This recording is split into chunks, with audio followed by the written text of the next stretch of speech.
Oi, pessoal. Então, a nossa aula de hoje é para a gente falar um pouquinho sobre negócios. Nós vamos falar hoje sobre compra e venda de produtos. E aí vocês, claro, vão logo me perguntar, mas e o evangelho? Não é pela graça? Não falamos sempre de graça? Como é que é isso, Albertina, que você vem falar hoje sobre negócios? Então, quero lembrar vocês, deixa eu tirar o óculos aqui, só para fixar mesmo a coisa dos negócios, da compra e da venda. Tem um versículo que eu quero começar lendo com vocês, está no livro de Isaías, isso é no Velho Testamento, né? Claro, vocês sabem. No capítulo 51, o versículo 1 ao 2. Começa assim com esse A, é um A e um H. Isso quer dizer assim, chamando muito a atenção do pessoal, chamando muita atenção de um público. Quando começa assim, é realmente uma entonização, né, naquilo que vai ser dito. Todos vocês que têm sede, venham às águas. E vocês que não têm dinheiro, venham, comprem e comam. Sim, venham e comprem, sem dinheiro e sem preço, vinho e leite. Então aqui nós vemos a primeira venda, primeira proposta para vir e comprar. E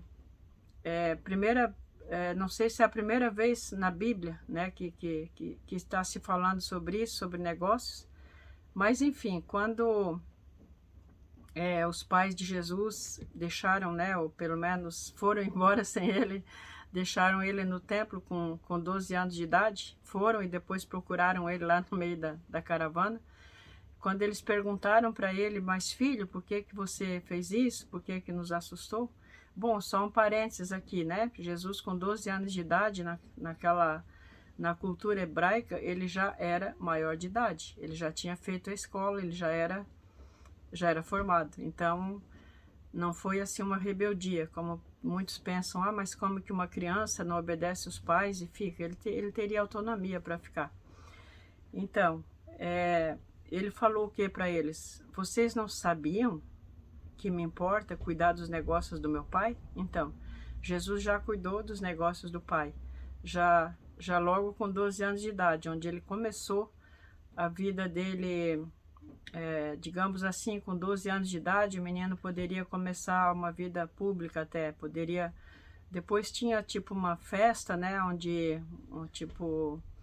Acho que com 14 anos, eu não tenho bem certeza se na época era com 14, onde ele já podia também assumir realmente a maioridade no sentido, né, de possuir aquelas coisas, comprar, vender, negociar o que o pai tinha. Eu até acredito que nessa época, com 12 anos, eles já poderiam também. Mas enfim, aí a gente vê a palavra negócios. E eu quero prosseguir, então, com a nossa aula aqui falando sobre Jesus nesse aspecto, né? Mais adiante, no Evangelho de João, no capítulo 7, depois vocês dão uma olhadinha em todo o capítulo, vale a pena, né? Ou pelo menos nessas partes aqui. Começa dizendo, né? Ali Jesus também não fala ali em compra e venda, mas ele se apresenta ali nesse momento como se fosse um vendedor ambulante, né? Porque ele diz ali que e no último dia, né, que era o grande dia da festa, Jesus pôs-se em pé dizendo: se alguém tem sede, venha a mim e beba. É a mesma coisa, na verdade, o Velho Testamento, como nós sabemos, ele é uma sombra do Novo. Infelizmente, alguns querem viver na sombra e não querem entrar na realidade. Jesus Cristo, o Evangelho é a realidade de Deus. Tudo o reino de Deus, Jesus em Cristo se tornou uma realidade. Então, no Velho Testamento era a sombra e no Novo entramos na realidade. Então, aqui Jesus está realmente repetindo o que foi dito lá no livro de Isaías 55. E ali, então a gente imagina a cena, eu trouxe aqui um cântaro, né? O povo ali andando, os israelitas andando na procissão, e não era uma pessoa só, era o grande dia da festa, quer dizer, o melhor momento da festa, onde faziam essa procissão, e ali iam eles com um cântaro vazio, buscando, indo para as águas, né? Era uma simbologia, como eu falei, uma sombra do que estava aqui. E Jesus se coloca de pé, diz ali nesse versículo, né? O grande dia pôs-se em pé, dizendo: se alguém tem sede, ele estava dizendo assim, gente, ei, pessoas, ei, olha para cá, olha para cá. Não é lá para onde vocês estão indo, não é onde vocês vão pensando, né, que vão conseguir as águas. Mas vem para mim, olha que audácia, vinde a mim. Aí eu tenho, eu aqui, ó, eu tenho a água que vocês precisam, tá tudo aqui comigo. É lógico que certamente muitos poucos deles deram atenção a esse Galileu, né? Que esse lá da Galileia, daquele povo lá que eles não davam já muita importância, a gente sabe pelo comentário de Natanael, também que ele disse, pode vir de Nazaré alguma coisa boa. Então, só que Jesus estava dizendo, quem tem sede, se alguém tem sede, se alguém tem sede. Então essa escola, geralmente esse assunto de compra e venda e pagar preço, se faz depois, onde a gente dá o gostinho, fala da unção, conta de milagres, fala da prática, para depois falar do preço. Só com o Espírito Santo, o chefe disse, fala logo, porque eu sei, coloca logo esse assunto, porque eu sei que, quer dizer, eu, Albertina, né, não é o Espírito Santo que diz que sabe, ele sabe mesmo. Mas eu sei que quem está fazendo essa escola, quem está assistindo, quem vai assistir, são pessoas que têm fome, são pessoas que têm sede, são pessoas que no momento da igreja estamos vivendo um tempo de muita secura da presença do Espírito Santo, mas aqueles que buscam, aqueles que pagam preço, não tem deserto, não tem tempo seco. Aqueles que estão com as raízes, com a sua vida plantadas nas águas, eles nunca vão ter sede, nunca vão ter secura. Né? Lá em Isaías 58 vai dizer que esses que buscam, esses que pagam esse preço, eles vão ser como um jardim regado. Um jardim regado é porque as águas passam e irrigam esse jardim. Nós, uma época, meu pai plantou arroz, nós éramos agricultores, então é feito uns valos assim, né, na beirada nas beiradas, né, e as águas passam e vão irrigando aquelas raízes. Então por isso que se forma o grãozinho do arroz, né, que fica cheinho, senão fica seco aquela palhinha e não tem como comer. Eu não sei como é que é o trigo, mas imagino que seja algo parecido. Então o Senhor está dizendo, se alguém tem fome, se alguém tem sede, venha, eu tenho para... Mas existe ali, como foi falado em Isaías 55, existe a questão de comprar. Por que que Isaías 55 está falando de comprar, se não é para comprar com dinheiro? Porque a ideia da compra é uma ideia de troca. Eu dou algo, né? Não foi sempre na história da humanidade que existia o dinheiro. Bem antes assim, era uma troca de produtos, né? Então eu trocava o meu óculos por uma xícara. Esse aqui é uma xícara, eu estou tomando um café aqui. Então, o valor desse óculos e o valor dessa xícara, hoje em moeda é bem diferente. Mas se a pessoa precisasse tomar café, não ia adiantar nada um óculos desses, né? Ela ia precisar de uma xícara. Então, haviam as trocas. Só que com o tempo, por causa da maldade já no coração, começou a se falar, mas para aí, esse óculos aqui vale muito mais que essa xícara, apesar de que para tomar café o óculos não serve para nada, né? Para tomar não só café, mas várias coisas. Mas enfim, acredito eu que foi por aí que começou então a se ter dinheiro, a se colocar um valor monetário nas coisas, né? Mas o que Deus está dizendo aqui, venham, compram esses bens, a gente vai falar mais tarde sobre os bens. Aí estamos aqui falando de um vendedor e um comprador. Deus aqui é o vendedor e nós somos os compradores. Então, nós precisamos dar algo em troca, não é dinheiro. A gente vai vendo aí mais ao decorrer da aula o que é. E aí quero compartilhar também com vocês nessa aula um versículo que está em Apocalipse 3, onde aqui está sendo falado, né? O Senhor está dando uma mensagem, está falando para a igreja de Laodiceia. Então, quando nós lemos assim, daqui a pouco a gente pensa, não, mas eu não sou de Laodiceia. Eu, por exemplo, sou de aqui agora de Gravataí. Minha igreja é assim, minha igreja é assado. Mas Jesus está falando de uma situação espiritual da vida da igreja. Não quer dizer que a igreja de Laodiceia seja só agora nos últimos tempos, por ser a 7ª carta, mas provavelmente é, né? Mas claro que já existiu Laodiceia em outros séculos, já existiu Filadélfia também, existe agora, por exemplo, provavelmente algumas Filadélfias, mas isso Deus não tá falando aqui de uma igreja, uma denominação, mas está falando dentro do corpo, né, que é a igreja, algumas pessoas que estão numa situação de Filadélfia, outros de Laodiceia, e outras igrejas ali, Sardes e por aí afora. Mas eu creio, gente, que nós estamos realmente vivendo os dias de Laodiceia, de frieza espiritual, orgulho, né? Nós temos isso, nós temos aquilo, mas o que nós precisamos ter é a presença. Nós precisamos ter o Deus conosco, não é o Deus que nós cremos lá no céu. Na hora que nós vamos impor a mão sobre o enfermo, na hora que nós vamos liberar uma palavra de cura, nós precisamos ter certeza de que Deus está conosco. Nós precisamos ter certeza da presença, precisamos ter certeza da unção, precisamos ter o Senhor falou também no Evangelho de João que o reino de Deus ele é tomado com violência, e os que são violentos é os que agarram, os que pegam. Essa violência é uma violência não contra a carne e sangue, mas em primeiro lugar conosco mesmo, com as nossas vontades, com as nossas vaidades, com o nosso orgulho, né? Precisamos ser violentos com essas coisas da carne.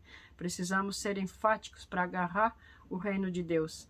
Ele foi conquistado por Jesus, foi totalmente conquistado pelo Senhor na cruz. A graça é graça sobre graça, superabundante graça. Está tudo à nossa disposição, mas nós precisamos comprar, nós precisamos dar algo em troca para obter o reino. Nós precisamos também ser violentos conosco mesmo, com a nossa carne, com os nossos desejos, com aquelas coisas também, né, como em Hebreus fala, para nós nos separarmos, né, dos pesos e do pecado.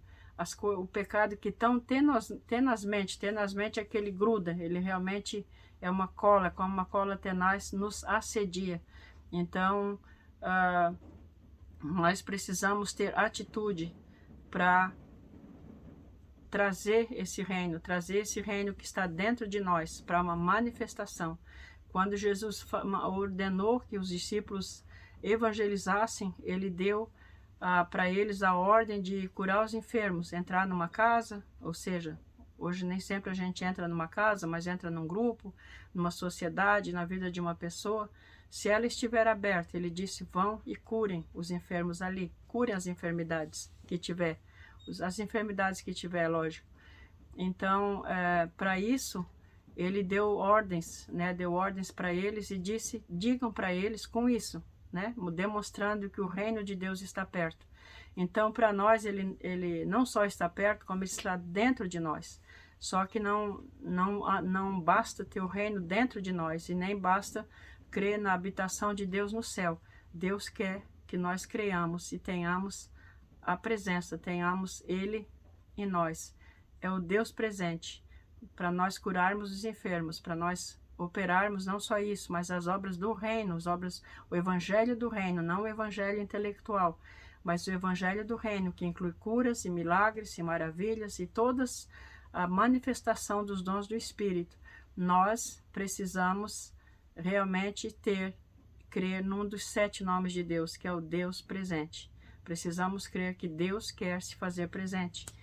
Então, nessa carta, agora voltando à carta para Laodiceia, Jesus fala, eu aconselho-te, eu te dou um conselho, olha só, que de mim compres, vem a palavra de novo, que de mim compres, 3 coisas ele está falando aqui, ouro refinado, vestiduras brancas e colírio. O ouro refinado para te enriqueceres, as vestiduras brancas para te vestires. Então vamos pensar, ouro refinado pelo fogo, é a moeda do céu. Isso é fé, a moeda do céu. vestiduras brancas para te vestires, as obras da justiça, né? As obras de justiça, revestidos, cobertos pelo sangue de Jesus, nós fomos na salvação, mas precisamos nos revestir de obras de justiça, crer na justiça, crer no poder do sangue, tomar posse, né? Para que não se manifeste a vergonha da tua nudez, porque a vergonha, porque é uma pessoa nua, é muito chato, né? Já pensou? Tá no meio de uma festa lá achando que tá bem vestido, tá chique no último e daqui a pouco, na verdade, olha para baixo e tá nu. Aí é a vergonha, né? Jesus fala, a Bíblia fala muito da vergonha, é algo que nós vamos falar um pouquinho mais tarde. Colírio para ungires os teus olhos, a fim de que vejas, né? Então, se nós não enxergamos, Jesus disse que ele só fazia as obras que via o Pai fazer. Então, nós precisamos ver o Pai fazer. Amanhã, eu e meu marido vamos numa casa que eu não conheço as pessoas, nós vamos lá ministrar com uma criança. Uma criança de 8 anos, não vou dizer o nome aqui. Né? Eu não sei, não faço ideia, me falaram algumas coisas sobre essa criança e eu não faço ideia, mas eu digo, Deus, Senhor, vê ele, sabe o que que ele tem, ele vai nos revelar, nós vamos ver o que que Deus, ninguém pensa nada melhor sobre esse menino do que Deus, ninguém tem pensamentos melhores do que ele. Em Jeremias ele diz, eu é que sei que pensamentos tenho a respeito de vocês. Então nós precisamos entender, ouvir de Deus esses pensamentos e ir lá ministrar, aí se torna fácil. Mas quando os nossos olhos são fechados para as coisas espirituais, aí não tem como operar as obras do reino, né? Onde estamos aqui falando da escola de cura. Mais tarde, né, o meu marido vai falar aqui sobre profecias, ele vai fazer uma escola também, uma escola de profecia, mas essa agora é de cura. E nós precisamos operar no sobrenatural. O Bill Johnson falou que, eu ouvi numa aula dele, que a maior parte dos que ele tem detectado, né, porque eles têm uma escola enorme lá na Bethel, eles têm, inclusive tem pastores, né, lá só para cuidar da vida dos estudantes. Eu acho que cada 70 pastores, pelo menos eu vi aula de uma moça também que deu aula lá, que foi pastora lá, aliás, de um grupo de estudantes e agora voltou para o país dela, que é a Suécia, mas enfim, é só detalhe.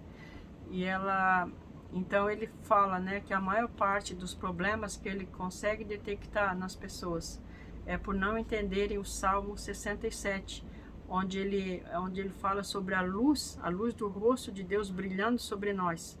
Então, como é que o Bill Johnson colocou? Quando a luz do rosto de Deus brilha e reflete sobre nós, nós estamos tendo a consciência de que ele está assim, opa, minha mão não apareceu ali, mas de que ele está assim na nossa frente, né? Então o rosto dele reflete sobre nós.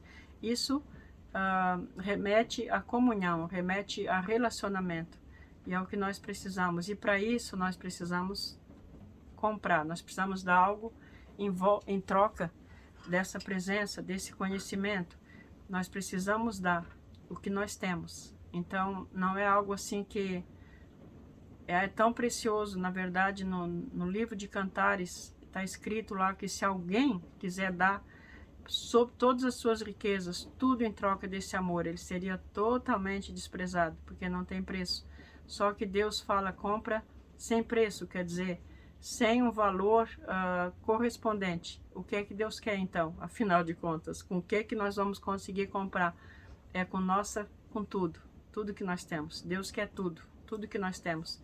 Porque no momento que Deus não possui algo em nós, outra pessoa possui, né? Temos que pensar nisso. Tudo aquilo que Deus não possui, que não foi entregue para Ele, outro possui. E nós precisamos entregar tudo. Adoração tem a ver com sacrifício. A primeira vez que essa palavra aparece na Bíblia é quando Abraão faz um sacrifício e entrega Isaac. Então nós precisamos entregar tudo aquilo que nos é precioso, até mesmo coisas que Deus mesmo já nos deu, mas que nós agarramos, né? Nos apegamos. Aí quando nos apegamos demais, Deus diz, ó, entrega aqui, né? E aí então nós precisamos entregar, precisamos ter essa vida assim. E o que nós temos para entregar o nosso tempo? Tempo todo mundo tem, 24 horas de tempo todos nós temos, pobres, ricos, gordos e magros. Quem opera no poder do reino tem, quem não opera também tem. Então nós precisamos entregar o nosso tempo. Isso quer dizer diariamente, realmente diariamente. A gente não pode dizer de vez em quando, diariamente, estar na presença de Deus para sermos cheios do Espírito. O que é ser cheio do Espírito? Não é sobre uma quantidade física, mas tudo aquilo que domina nosso coração, daquilo nós estamos cheios. O Pedro disse para Ananias, quem encheu o coração de vocês com esse pensamento, com esse desígnio, né? Então, aquilo que nós nos designamos, aquilo que domina o nosso coração, nós estamos aí cheios. E Jesus disse, né, que nós precisamos lavar os pés. O Pedro já queria que lavasse tudo, Pedro sempre exagerado, né? Aí Jesus disse, não, o corpo tudo já está limpo, já estão limpos pela palavra, nós estamos limpos, mas sujamos os pés. Contato com o dia a dia, com o mundo, com esse mundo que é tão contrário ao mundo de Deus, ao reino de Deus, nós nos contaminamos, nós nos cansamos, então todo dia nós precisamos nos alinhar. Colocar mais só que uma pessoa muito conhecida, tremendamente usada por Deus, é a Heidi Baker. Eu vi uma aula com ela, onde ela fez a aula num cantinho, onde ela senta normalmente para buscar o Senhor, para ter esse tempo de comunhão. E é interessante, ela disse que faz o café dela, ela até mostrou uma xícara de café assim, ela diz meio expresso, é o cafezinho, né? O cafezinho fortinho aquele. E ela pega a palavra e ela fica, no mínimo, assim, o tempo dela é 4 horas. E depois dessas 4 horas, para ela é um sofrimento sair e trabalhar no reino, né? Porque eles têm lá muitas atividades, eu não sei quantas 1000 igrejas eles já fundaram, né? E fora o índice de cura de cegos e de ressurreição de mortos na Heidi Baker é muito alto, muito grande. Mas enfim, ela sai para trabalhar para o reino, que muitos de nós pensaremos, já vou servir mesmo. Mas não, ela fica na presença. E quando a gente começa, irmãos, irmãzinhas, irmãozinhos, irmãozinhas, a gente não está muitas vezes com vontade, porque a nossa carne nunca quer buscar Deus. No nosso coração, o natural dele é enganoso, né? Então, nós buscamos porque temos sede, precisamos, e aí depois vem a paixão, depois vem o amor, depois vem, porque a presença nos atrai, a presença nos prende de tal forma que aí ao contrário, é difícil de sair dela, é difícil de sair para fazer as coisas. Eu assim, quando meu marido acende a luz e começa a fazer o café, tenho que, nós vamos depois orar, temos o nosso tempo de oração, de petição, mas aí já não é a mesma coisa, né, que a presença, E também quero lembrar vocês, mais um versículo, eu achei que ia fazer esse vídeo bem curtinho, mas está alongando um pouquinho porque está fluindo nesse sentido, né? Eu lembrei hoje nisso, antes de fazer o vídeo, que não é a cura, as obras, né, as obras em si, que é a questão, porque Jesus fala, né, numa das passagens da Bíblia, que alguns vão chegar nele e dizer, em teu nome curamos enfermos, em teu nome operamos milagres, expulsamos demônios. Eu não sei bem tudo que está exatamente como está escrito ali, depois eu vou procurar a referência, a gente olha direitinho, vocês olham, e ele diz, longe de mim, não conheço vocês. Aí eu mesmo me perguntei há muito tempo, como assim não conhece? Se fizeram no nome dele, né? Como é que vai usar o nome? Se fosse assim só usar o nome, os demônios também usavam. Os que não têm nada com Jesus também é só no nome. Eu sei que não é uma varinha mágica. Como assim que ele não conhece? Então eu entendi. Esse conhecer que ele está falando eu não conheço vocês, quer dizer, eu não experimentei vocês. Eu não tenho relacionamento com vocês.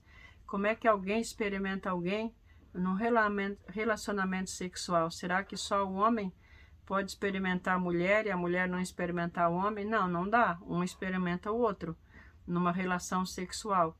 E assim, essa palavra conhecer na Bíblia, ela tem esse significado, né?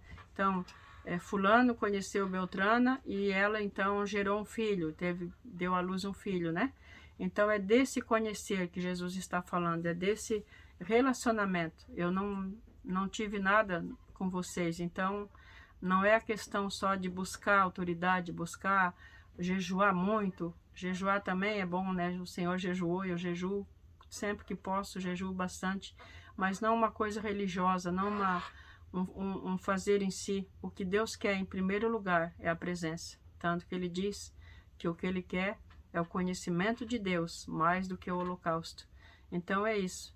Para agarrar esse reino, para agarrar o céu e trazer para a nossa vida e da nossa vida manifestar, precisamos trocas, precisamos comprar, precisamos oferecer algo, precisamos oferecer nosso tempo, oferecer nossa vida, oferecer nossas vontades, oferecer nossas preferências, oferecer nossas opiniões. Nós precisamos, não é tudo de uma vez, né? A gente não consegue. Então Deus, Ele vai a cada dia, não é sempre que Ele nos pede algo também, senão ia ser meio cansativo, né? Mas a adoração começa com um se doar, né? E aí depois o próprio Espírito vai desenvolvendo. Então é isso, irmãos. Nas próximas aulas a gente vai estar falando mais sobre esses produtos, sobre isso que Deus nos oferece, certo? E esperamos que fechamos o contrato, que todos fechem o contrato, que todos tenham uma entrega, né, para Deus. Eu quero dizer para Ele, eu quero, vamos lá. E não ter medo, porque vale a pena se entregar, vale a pena, não tem preço essa presença, não tem preço mesmo. É uma compra, é uma troca, né? Mas sem preço, sem o preço, quer dizer, sem o valor de avaliação correto, porque senão nós não teríamos chance nenhuma. Então, as próximas aulas estaremos então falando mais agora, depois sobre os produtos, ok? Então, continue me acompanhando.